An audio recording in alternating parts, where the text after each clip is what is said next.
very well known for their rolling, laughing call. This is actually a territorial call. What they do is they sit at the edge of their territory, call out, and wait for their neighbors to answer back. That way they know where one territory begins and the next one ends. Often they do call at dawn and at dusk, so in Australia the kookaburra is known as the bushman's alarm clock. Well, I think Fez had some great flights for us. We'll see if we can get one more long flight out. As I mentioned, he is the largest member of the kingfisher family here in Ontario. We do have the belted kingfisher. Let's hear it for Faz, our 10-year-old laughing creek, 1-year-old Australian emu. Now, emus are part of the ratite family. This is a group of large flights. Dewey, and Dewey is our Indian flying fox. Now we are going to be bringing Dewey right up into the audience to give you guys a nice and up-close look. It's such a fascinating creature. You don't have to be afraid, he's not coming up there to suck your blood. Now this is because Dewey here is a fruit bat. Now he is one of the largest species of fruit bat in the entire world. Now of the 1,000 species of bats all over the world, only 3 actually feed on blood. Now those are of course the vampire bats native to South America. Now I did say Dewey here feeds solely on fruit. He'll also feed upon nectar. You don't see any bats flying around at the daytime, especially not one of this size. So I have a little bit of a flight demonstration in just a second. Now it's a bit windy, so Dewey just has to get his bearings over there. Now we do have a hammock set up on the other side of the field there.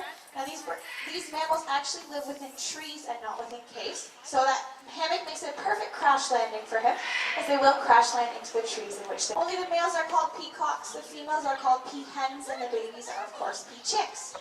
Now if you look at Cole right now, you'll notice he looks very different than the other peacocks you've seen wandering around the safari. Now that's of course his coloration. But if you take a look at his eyes quick, you'll notice they're blue in color, telling you right away that Cole here is not an albino. Now what he has is a rare recessive genetic mutation that he's inherited from both of his parents, making his feathers lack any pigmentation. Now you're probably wondering if he's a male, where is his train? Well, it is the end of the... When Jackie comes in, he's going to need a place to land. Banking into the wind on the east end. That's not where you're supposed to land. Let's see if we can get him up there on our volunteers. There we go. Much more comfortable. Now, while these guys live in very large flocks, so up to about 1,000 birds, and sometimes they'll forage on the ground. It's a pretty dangerous place to be. So what they do is they post some sentries up in a tree. What those sentries do is they act as lookouts. When they spot danger, they give the alarm call and fly off. When they fly, they flash that beautiful red tail of theirs. Just like for us, red means danger, so it warns the rest of the group to get out of here. And there we go, there's a nice, pretty good. And this is Crow Joe, our African pied crow.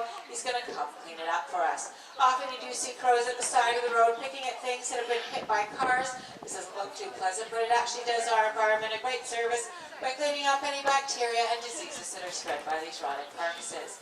Crows are extremely intelligent birds, and often if there's extra food, they'll hide it. This is known as caching. Going back at a later date when food isn't quite so plentiful, using their excellent memories to actually remember where they put it. Well, I think you did a great job cleaning up. Thanks for doing that. That was Kojo, our African Brazil. And those grasslands are where our first South American bird is coming from.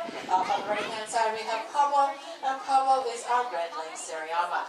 Now, probably the most prominent feature about Pablo, aside from his long red legs, is that tuft of feathers at the base of his beak. Now, this is known as his... They do like to eat meat, and they have a very interesting hunting style. So we have a rubber lizard here to demonstrate. What he does, he usually grabs it by the head or the base of the tail, and then gives it a good old slam on the ground. And once you do it, there we go. Now, he does this not only to kill his prey, but to also tenderize it, as Seriamas often eat their prey whole. They do this because they don't have a very strong beak. Here at African Lion Safari. Now as they come out, you'll notice their coloring is extremely bold. You think they'd stand out in the forest, but they actually blend in quite well with the green leaves, the red and yellow fruit, and the deep blue shadows of the forest.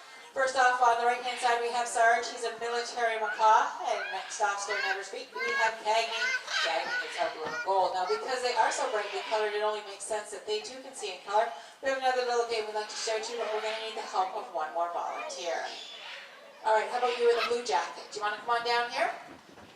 Now what we have set up here on the table is just a yellow post with 4 different colored rings for 40s. Now macaws can live 60 to 80 years. Now hopefully all of Cagney's experience here gives her a little hand at this. She's looking pretty excited. I'll put her on the table. Off and away she goes. She looks at those colors, thinking about it, grabs that first blue one, waddles on over, places it on the post. When she gets the second one, gives it a good look, and she's got it right away. She says, "You certainly can't fool me. I can see in color." Let's get a round of applause for Cagney as well as our very volunteer. Before you kind of to work. We'll see if he'll give you a nice big wave. Hello, there's a nice big wave from our Sarge. We have a little game that we've come up with. It's kind of accomplishes both. Now what we have is a coconut. It's attached with a piece of rope to a perch, and we put their bird's favorite treat, which is a peanut. We put that in the cup. Sarge is going to go on the perch, and he has to figure out how to get this treat.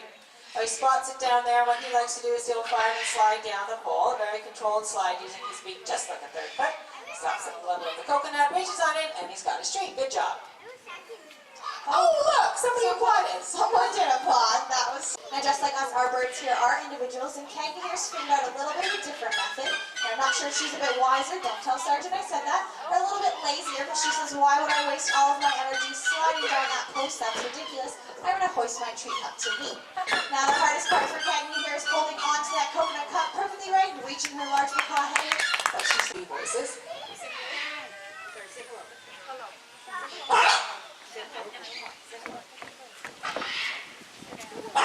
There we go, a couple of squeaky hellos from the Sarge, pretty typical of our macaws.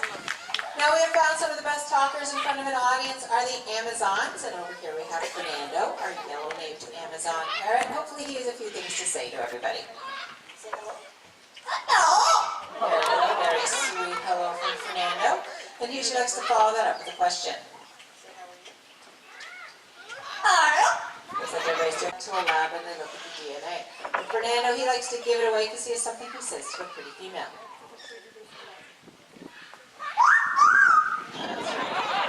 It's quite a little flirt. Fernando, I think I hear some people laughing. Are you funny?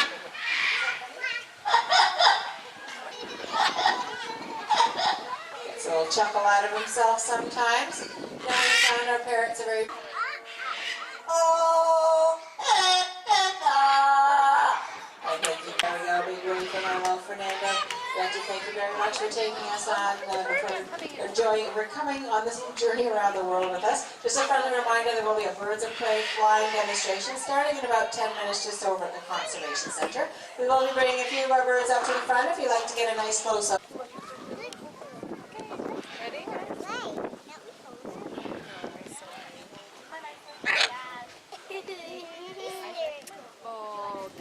It's pretty tame.